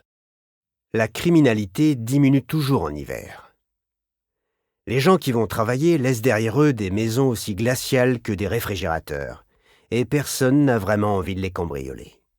C'est donc une bonne période de l'année pour être flic. Sauf que Karl Schröder n'est plus flic. Ça fait des semaines qu'il ne l'est plus. Depuis le soir où il a tué cette femme et où on lui a repris son arme, sa plaque et tous les avantages à la con qui allaient avec, y compris le salaire de merde. Mais il a beau avoir perdu son boulot, il se sent encore flic. C'est ennuyeux. Chaque matin, pendant les 2 premières semaines, il se levait et voulait mettre sa plaque, et il finissait par enfiler un survêtement et traîner à la maison, aidant sa femme et s'occupant de ses gosses. Chaque soir, en allant se coucher, il voyait la femme qu'il avait abattue, et détestait le fait qu'il avait dû prendre cette décision, tout en sachant que si c'était à refaire, il le referait. La 3e semaine, il s'est trouvé un nouvel emploi qui n'implique de tirer sur personne. C'est désormais sa 2e semaine dans ce boulot. Le trajet jusqu'à la prison est misérable. Il pleuvait quand il s'est réveillé, il pleuvait quand il a pris son petit déjeuner, il pleuvait quand il a reçu le coup de fil lui demandant de venir, et même si les prévisions annoncent un temps agréable pour demain, il est certain qu'il flottera encore. Les essuie-glaces nettoient le pare-brise, mais bientôt la pluie rend de nouveau tout flou. Dans les champs, les vaches sont plantées dans la gadoue. Les moutons portent des pulls en laine saturés d'eau. Et pourtant, les fermiers sont là à entretenir le cycle de la vie, produisant de la nourriture, produisant du lait, produisant des bénéfices, conduisant des tracteurs, tandis que la pluie n'arrête pas de tomber. L'herbe des bas-côtés est inondée. De petits arbustes sont sous l'eau. Des oiseaux pataugent dedans. Les essuie-glaces peinent à tenir le rythme. Régulièrement, des affiches préviennent des dangers qu'il y a à conduire fatigué, ou trop vite, ou ivre. L'une d'elles dit « Plus vous roulez vite, plus il y aura de dégâts ». Superman ne serait pas d'accord. Plus il allait vite, et plus il sauvait de gens. Un jour, il est allé tellement vite qu'il a remonté le temps et réglé tout un tas de problèmes avant même qu'ils se produisent. Christchurch a besoin de quelqu'un comme lui. Un camion qui arrive dans la direction opposée traverse une portion de route inondée, projetant tellement d'eau sur le pare-brise de Schröder que les essuie-glaces ne parviennent pas à l'évacuer immédiatement et pendant 2 secondes, il ne voit rien. 2 secondes effrayantes à rouler à l'aveugle sur une grande route.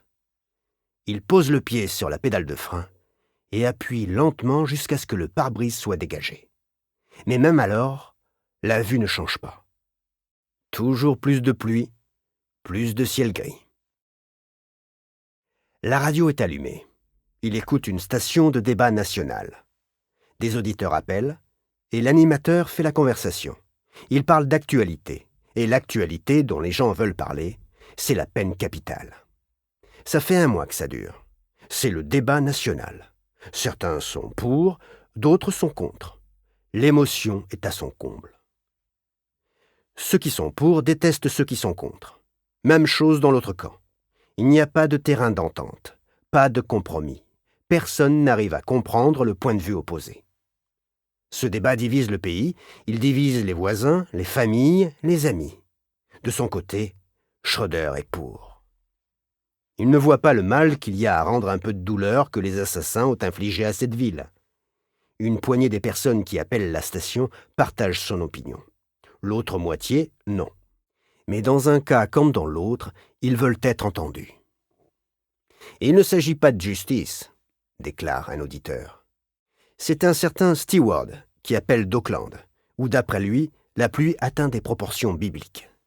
Il s'agit de châtiment, ajoute-t-il, ce qui, quand on y réfléchit, est également assez biblique.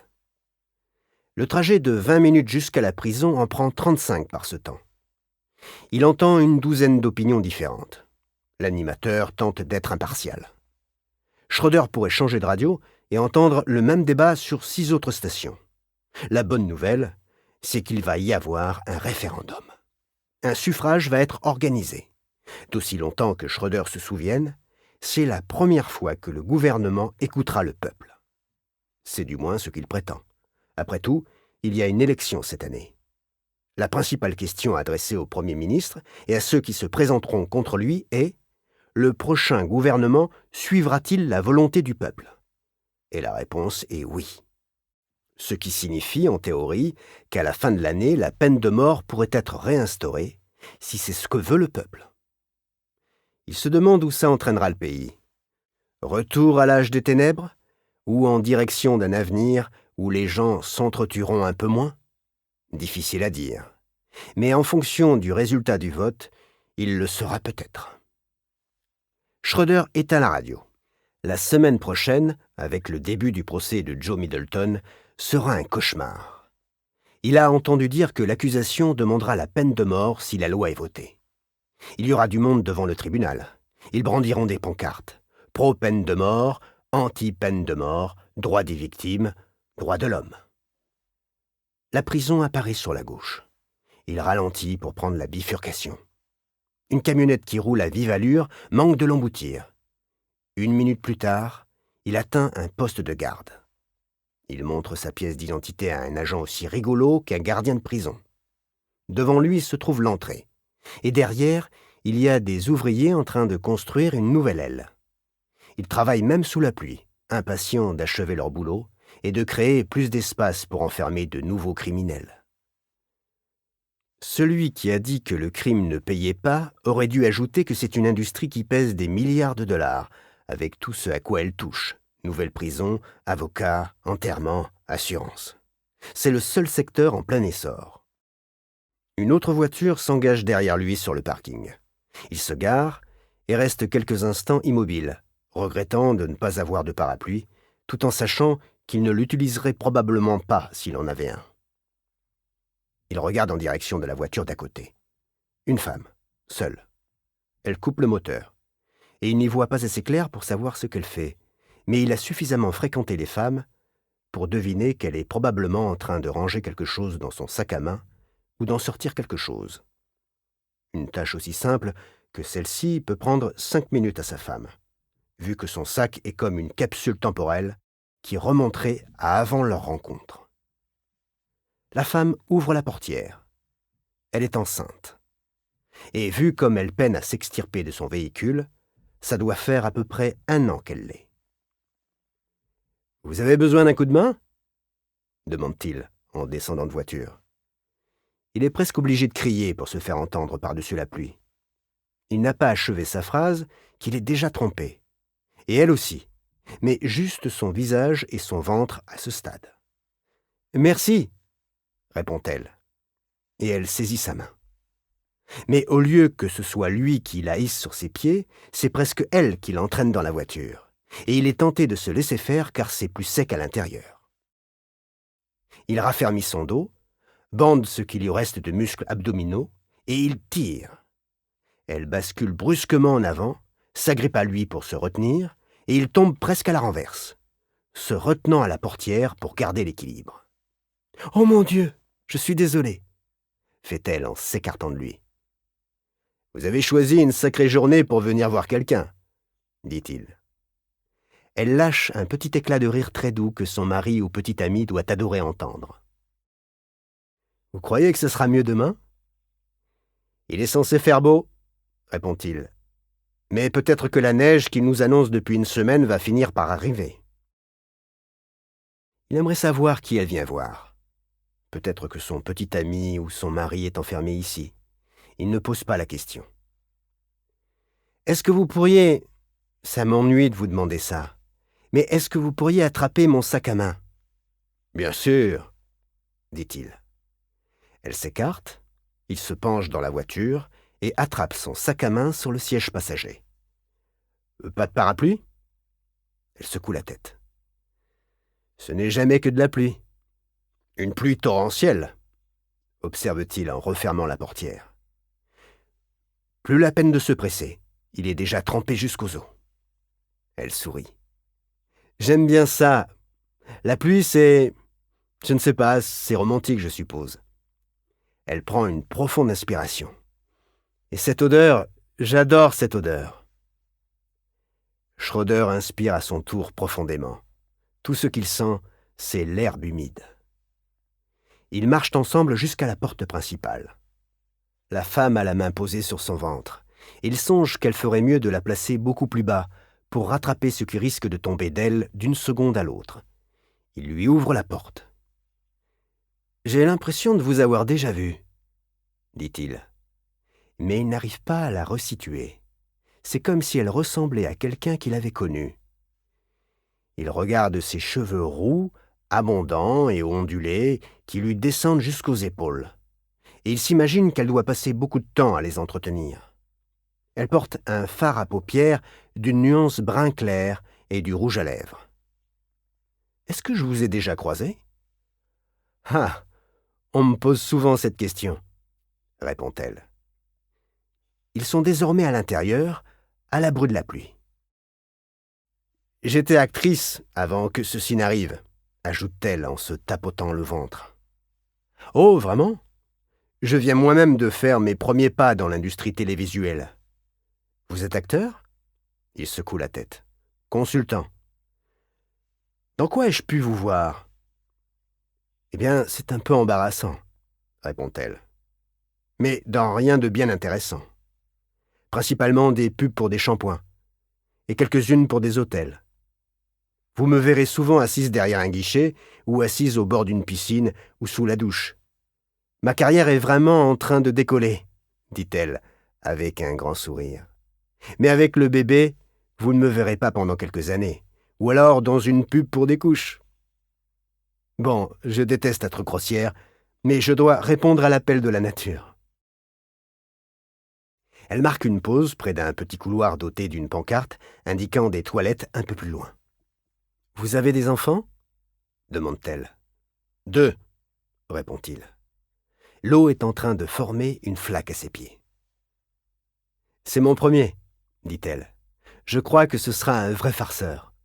En ce moment, ça l'amuse de me faire courir jusqu'aux toilettes toutes les 10 minutes. »« Merci pour le coup de main, » dit-elle en souriant.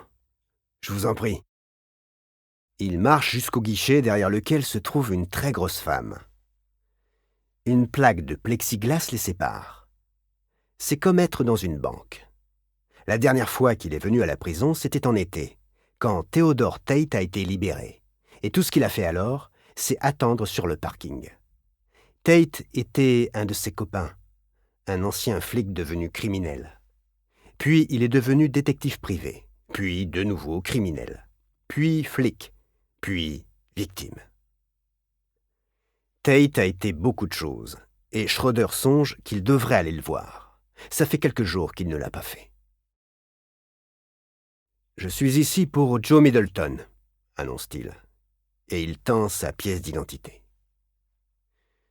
Le visage de la femme se crispe un peu à la mention de ce nom, et celui de Schroeder aussi. Pendant des années, ce fauderche a travaillé parmi eux, nettoyant le sol et vidant les poubelles, et utilisant constamment les ressources de la police pour garder une longueur d'avance sur l'enquête. Joe Middleton. C'est Schroeder qui l'a arrêté, Mais ils ont merdé sur toute la ligne. Ils auraient dû le pincer plus tôt. Trop de personnes sont mortes. Il s'est senti responsable. De nombreux flics se sont sentis responsables. Et à juste titre. Ils ont laissé un tueur se balader parmi eux. « Il sera là dans 5 minutes », réplique la femme. Et Schroeder sait que, quoi qu'elle dise, c'est comme ça. Ça n'a pas l'air d'être le genre de personne avec qui vous voulez jouer au con. On dirait qu'elle pourrait gérer toute la prison à elle seule. « Asseyez-vous », ajoute-t-elle en pointant le doigt derrière lui. Il connaît la musique. Il a déjà attendu ici, mais jamais en tant que civil. C'est différent. Il n'aime pas ne plus avoir de plaque. Il se dirige vers les chaises. Il est seul. La femme enceinte n'est toujours pas revenue. Et il se rappelle comment c'était avec sa femme. À la fin, elle refusait d'être à plus de 30 secondes de toilette. Il s'assied, ses vêtements trempés adhérant à son corps. La chaise est constituée d'un unique morceau de plastique monté sur des pieds en métal. Il y a une table couverte de magazines. Ajoutez quelques personnes en train de tousser et un bébé en train de brailler, et ce serait exactement comme chez le médecin. Il entend des gouttes d'eau tomber de ses vêtements et heurter le sol. Le gardien regarde dans sa direction, et il se sent un peu gêné. Il s'attend à ce que la femme autoritaire lui jette du papier absorbant ou une serpillière, ou alors qu'elle le foute à la porte. 5 minutes. Et alors, il devra faire face à l'homme qu'il a arrêté il y a 1 an. Le boucher de Christchurch. L'homme qui les a tous ridiculisés.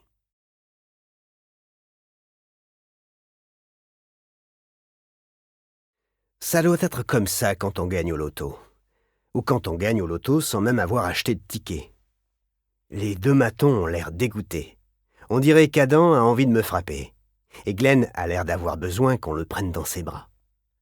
La nouvelle commence à produire son effet, et je sens mon expression neutre de Joe Leland qui commence à apparaître. Le monde qui a dévié de son axe il y a 12 mois est en train de se redresser. Ce qui était de Traviole ne l'est plus. La nature reprend le dessus. Les lois de la physique reprennent le dessus. Mon sourire de débile me procure une sensation géniale et semble bien plus approprié que tout à l'heure quand j'étais avec Barlow. C'est le grand sourire qui montre toutes mes dents, et si je n'arrive pas à le contrôler, il va me déchirer la bouche. Ma cicatrice me fait mal, tandis qu'elle est bousculée par mon sourire et cherche en vain une position confortable. Mais je me fous de la douleur. Du moins pour le moment. Je vais rentrer chez moi. Je vais pouvoir reprendre mes activités préférées. M'acheter un nouveau poisson rouge et quelques jolis couteaux bien aiguisés. Et aussi une mallette bien cool. Adam regarde Glenn, et il éclate de rire. Les muscles de sa nuque saillent sous sa chemise, et alors Glenn s'esclaffe à son tour. Ils se regardent pendant 2 secondes, puis ils se tournent tous les 2 vers moi. « Putain, c'était génial !» dit Adam. Il me regarde, mais c'est à son petit copain qu'il parle. « T'as vu sa tronche ?»« Je croyais pas que ça prendrait », répond Glenn. « Vraiment pas. Oh bon Dieu, tu l'as bien baisé. Je te l'avais dit. Je t'avais dit qu'il était encore plus con que ce que les gens croient. »« De quoi ?» dis-je. Mais évidemment, j'ai compris. C'est une farce. Dans un monde idéal, je poignarderais ces 2 types pour s'être foutus de moi. Mais ce n'est pas un monde idéal. Mon environnement et l'absence de couteau en sont la preuve. J'entre dans leur jeu, parce que faire autre chose reviendrait à leur montrer qui je suis vraiment. « Il a toujours pas pigé ?» déclare Glenn en élevant la voix, tentant de se retenir de rire. Il semble impatient, excité à l'idée d'expliquer. Quoi qu'il ait à expliquer. « Tu crois vraiment qu'ils te laisseront sortir d'ici un jour ?» me demande-t-il. « Allez, connard, il y a quelqu'un qui veut te voir. » Je fais un pas vers eux. « Est-ce que je dois prendre mes livres ?» Je demande ça naïvement, et je joue bien la comédie. Très, très bien. « Oh bon Dieu !» fait Adam, et il se remet à rire. « Bon sang, il pige toujours pas !» Arrête d'être aussi abruti, avance, dit Glenn, et il m'attrape par le bras. Sa voix a une tonalité sombre, l'impatience et l'excitation ont disparu. Il est à cran. On dirait qu'il est prêt à ce que je tente quelque chose, ou, plus probablement, qu'il attend que je tente quelque chose qui l'autorisera à vérifier si un crâne humain peut être broyé entre un avant-bras et un biceps. Je ne rentre pas chez moi ? Tu me fais marrer, répond Adam, et Glenn acquiesce. Il me mène à une pièce identique à celle dans laquelle j'étais plus tôt avec le psy. Je m'assieds derrière le bureau, et il ne me menotte pas, ce qui signifie que je vais parler à quelqu'un qui est capable de me coller une branlée. Les gardiens quittent la pièce. Je me lève et commence à tourner en rond. Je suis confronté à un dilemme fondamental en prison. Rester assis sans rien faire ou tourner en rond dans la pièce dans laquelle je me trouve. J'examine les murs en béton. Superbe architecture, vraiment intemporelle. Je tends la main et les touche. Partout à travers le monde, les prisons construites depuis le siècle dernier jusqu'au siècle prochain auront les mêmes murs. Et dans 1000 ans, je doute qu'ils en aient amélioré l'esthétique. La porte s'ouvre. Karl Schroeder entre. Il est trempé jusqu'aux os. Je mettrai les experts de la météo à jour quand je regagnerai ma cellule. « Assieds-toi, Joe, dit-il. Je m'assieds. Il ôte sa veste et la suspend au dossier de la chaise. L'avant de sa chemise est mouillé, de même que son col, mais les manches ont l'air à peu près sèches. Il les retrousse. Il se passe une main dans les cheveux et la secoue pour en ôter l'eau. Ses cheveux sont plus longs que la dernière fois où je l'ai vu. Sa frange a poussé et est plaquée sur son front. Il essuie une goutte d'eau sur son nez. Son portefeuille, ses clés et son téléphone sont probablement dans une corbeille quelque part. Il me dévisage et je le dévisage. Puis je lui fais mon grand sourire de Joe le Lent, celui tout en dents. « J'ai entendu dire que t'en bavais, » dit-il. Mon sourire disparaît. Il y a des gens sur qui il n'a aucun effet. « J'ai entendu dire que c'était vous qui en baviez, » dis-je. « Joe a entendu dire que vous aviez été viré. » Il paraît qu'il a été viré parce qu'il s'est pointé sous sur une scène de crime. Je me demande si c'est à cause de gens comme moi que de gens comme lui se mettent à picoler. Le problème, c'est que quand on est flic, arriver au boulot bourré n'est pas un motif de renvoi. Ça peut vous valoir une suspension, voire une rétrogradation, mais un renvoi, non. Pas quand les forces de police ont du mal à recruter suffisamment de personnel. Schroeder s'est donc fait virer pour une autre raison, mais je ne l'imagine pas soupirant, se penchant en arrière et me disant « Eh bien, Joe, je vais te dire ce qui s'est vraiment passé. » « Joe doit entendre beaucoup de choses, » reprend-il. « Et Joe doit savoir qu'un avenir vraiment merdique l'attend. Tu vas pas t'en tirer comme ça, alors arrête ton putain de cinéma. » Joe aime les acteurs. Joe aime les films à la télé. Il roule à demi les yeux, puis se pince l'arête du nez. « Écoute, Joe, arrête ton pipeau, ok ? Je sais que tu as beaucoup de temps libre en ce moment, mais je ne suis pas ici pour perdre le mien. Je suis ici pour te faire une proposition. Ton procès débute dans 4 jours. Vous n'êtes plus flic ? Qu'est-ce que vous faites ici ? Combien de fois êtes-vous venu me voir depuis 1 an pour me questionner sur Mélissa ? Je n'arrête pas de vous dire. Ce n'est pas la raison de ma venue, coupe Schroeder en tendant la main en avant. Depuis mon arrestation, ils ont cherché à m'inciter à parler, tout en me répétant que je ne reverrai jamais la lumière du jour. Alors pourquoi vous êtes ici ? Je veux savoir où est enterré l'inspecteur Calhoun. Avant mon arrestation, l'une des victimes qui m'ont été attribuées était une certaine Daniela Walker. Seulement, ce n'est pas moi qui l'avais tuée. La personne qui avait fait le coup avait maquillé la scène de sorte à ce qu'elle passe pour une autre victime du boucher de Christchurch. Ça m'a agacé. De fait, ça m'a tellement agacé que j'ai enquêté sur sa mort et découvert qu'elle avait été assassinée par l'inspecteur Robert Calhoun. Il était allé la voir chez elle pour essayer de la convaincre de porter plainte contre son mari qui l'a frappée. Et pour une raison ou pour une autre, Calhoun avait lui aussi fini par la frapper. Mon plan était de lui coller tous mes meurtres sur le dos. Ça n'a pas fonctionné comme prévu. Ce n'est cependant pas moi qui ai tué Calhoun. Je l'ai enlevé, je l'ai ligoté, mais c'est Mélissa qui lui a planté le couteau dans le corps. Je hausse les épaules. C'est un acteur ? C'est un policier, l'homme que tu as filmé pendant qu'on le tuait. Donc c'est un acteur. Ses poings se serrent, mais à peine. Je ne sais pas comment ça a été pour toi, mais de mon côté, le temps a filé à toute allure. C'est comme si les criminels de Christchurch avaient fait une pause. Les gens continuent de faire la fête dans la rue. Depuis ton arrestation, le taux de criminalité a dégringolé. Je ne suis plus flic, mais la ville n'a plus besoin d'autant de flics. C'est du baratin, que je lui dis. Je regarde les infos. Il se passe encore des saloperies. C'est juste que je ne suis plus impliqué. Qu'est-ce que vous voulez ? Sincèrement ? Je voudrais soulever cette chaise et te défoncer le crâne avec.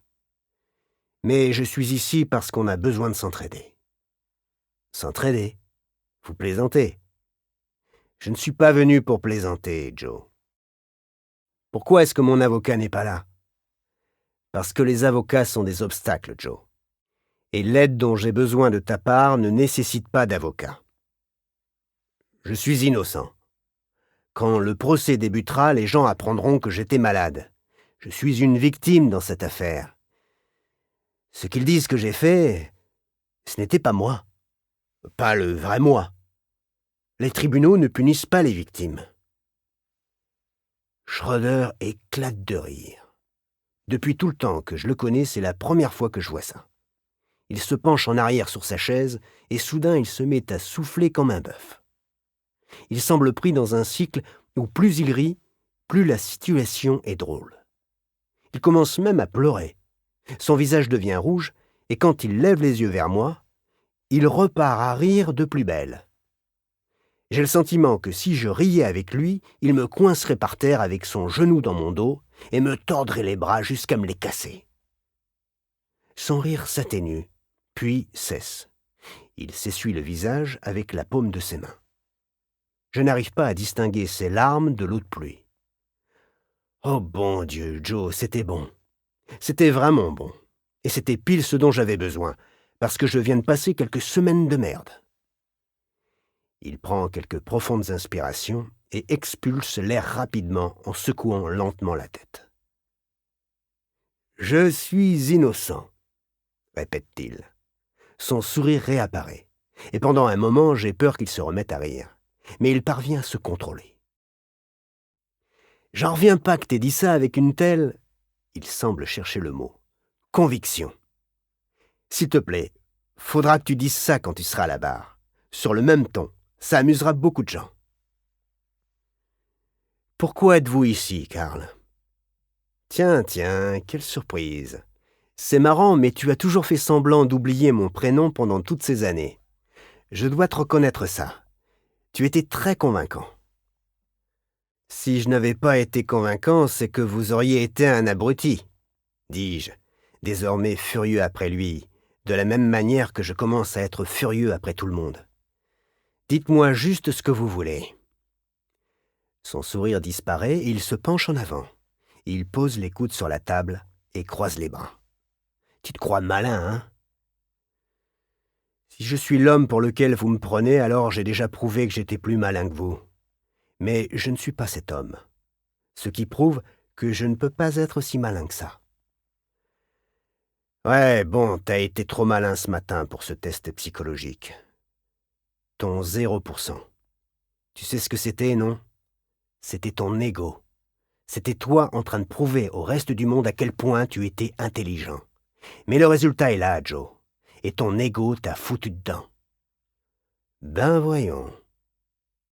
Je suis agacé qu'il soit au courant pour le test.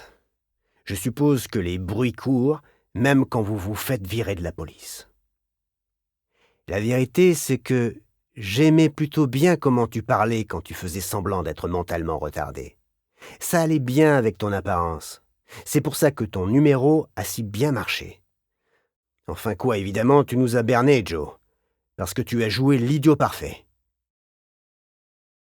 Ouais, je saisis, ok, Karl. Vous essayez de vous foutre de moi, de me rabaisser. Qu'est-ce que vous voulez qui n'exige pas la présence de mon avocat? Il se penche en arrière. Il ne croise pas les doigts comme le psychiatre. Peut-être qu'il en est arrivé aux mêmes conclusions que moi sur les psychiatres. Vous avez dit que vous aviez besoin de mon aide, dis-je, insistant, et son visage se tord un peu comme si mes mots lui faisaient l'effet d'un coup de couteau. Bon Dieu, Karl, vous êtes tout pâle. Vous vous sentez bien? 20 000 $, dit-il. J'ai dû louper une partie de la conversation. Quoi? C'est ce que je suis venu te proposer. J'éclate de rire aussi fort que lui tout à l'heure. Seulement mon rire est forcé, absolument pas naturel, et ça ne prend pas.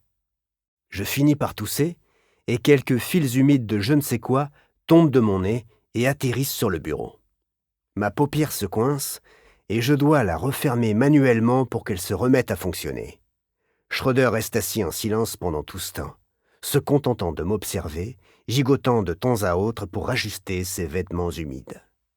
« Nous avons ton ADN, dit-il. Tu as bu et mangé chez tes victimes. Tu as été retrouvé avec le pistolet de l'inspecteur Calhoun. Nous avons des bandes audio que tu as enregistrées dans notre salle de conférence qui prouvent que tu savais où en était notre enquête. Nous avons un ticket de stationnement qui a été en ta possession et qui nous a menés à un cadavre au dernier étage d'un parking. Nous? Vous vous croyez de nouveaux flics? Nous avons ton ADN partout, Joe. Nous avons tellement de choses sur toi que... Vous continuez de dire « nous », lui fais-je remarquer. Que tu te rends ridicule en plaidant la folie, poursuit-il. On ne peut pas tuer autant de gens que toi et s'en tirer impunément pendant tout ce temps, sans se contrôler parfaitement. À moins que les forces de l'ordre soient constituées de singes et de crétins, dis-je. Alors cet entretien est fini, Karl. Vous allez me dire ce que vous voulez qui vaut 20 000 $. Comme tu le sais, je ne travaille plus pour la police, me dit-il. À quelque titre que ce soit. Sans déconner, je suis surpris que vous ayez retrouvé du boulot. J'ai vu les images de vous débarquant sous sur une scène de crime. Ça rendait bien à la télé. Vous méritiez de vous faire virer. Je travaille désormais pour une émission de télé. Pardon? C'est une émission sur les médiums. Je secoue lentement la tête dans l'espoir d'y déloger quelque chose qui m'aiderait à comprendre ce qu'il raconte. Mais je n'y arrive pas. Un médium? De l'argent? Qu'est-ce que c'est que ces conneries? Qu'est-ce que vous racontez, Karl? C'est une émission sur des médiums qui aident à élucider des affaires. Qu'est-ce que ça a à voir avec moi? Ils veulent examiner ton affaire. Mon affaire? Je n'ai pas d'affaire, Karl. Je n'ai fait de mal à personne. Schroeder acquiesce. Nul doute qu'il s'attendait à cette réponse. Ok, laisse-moi parler de façon hypothétique, dit-il. Disons que tu sais où se trouve l'inspecteur Calhoun. Je ne le sais pas. Tout ce que je sais, c'est qu'il est mort. Mais nous parlons de façon hypothétique, Joe. Je ne sais pas ce que ça veut dire. Hyper quoi? Hyper pathétique? Je ne suis pas doué pour les mots longs. Il ferme les yeux et se pince de nouveau l'arête du nez pendant quelques instants. Écoute, Joe, cette émission, dit-il en parlant dans sa main, ils sont disposés à te payer 20 000 $ au cas où tu saurais où se trouve le cadavre. Il écarte la main de son nez et croise les doigts. Une indication de l'endroit ne serait en aucun cas un signe de culpabilité. D'ailleurs, aussi bien toi que les gens de l'émission signeriez un contrat stipulant que tu n'as pu donner cette information à personne. Et, toujours de façon hypothétique, si nous retrouvions le cadavre, Crois-tu qu'il y aurait quoi que ce soit qui aiderait la police à retrouver Mélissa? Je réfléchis. J'ai foutu le feu au cadavre de l'inspecteur Calhoun et je l'ai enterré. Les flics ne trouveront rien à part des cendres, des os, de la terre et peut-être quelques fragments de vêtements. Écoute, Joe, nous savons que c'est Mélissa qui l'a tué, mais nous savons que c'est toi qui as caché le corps. Tu n'as rien à perdre en nous disant où il est, et beaucoup à gagner. Pourquoi l'émission a-t-elle besoin du corps? Nous espérons que vous avez apprécié cet aperçu. Pour continuer à écouter ce livre audio sur Google Play Livres, utilisez le lien dans la description de la vidéo.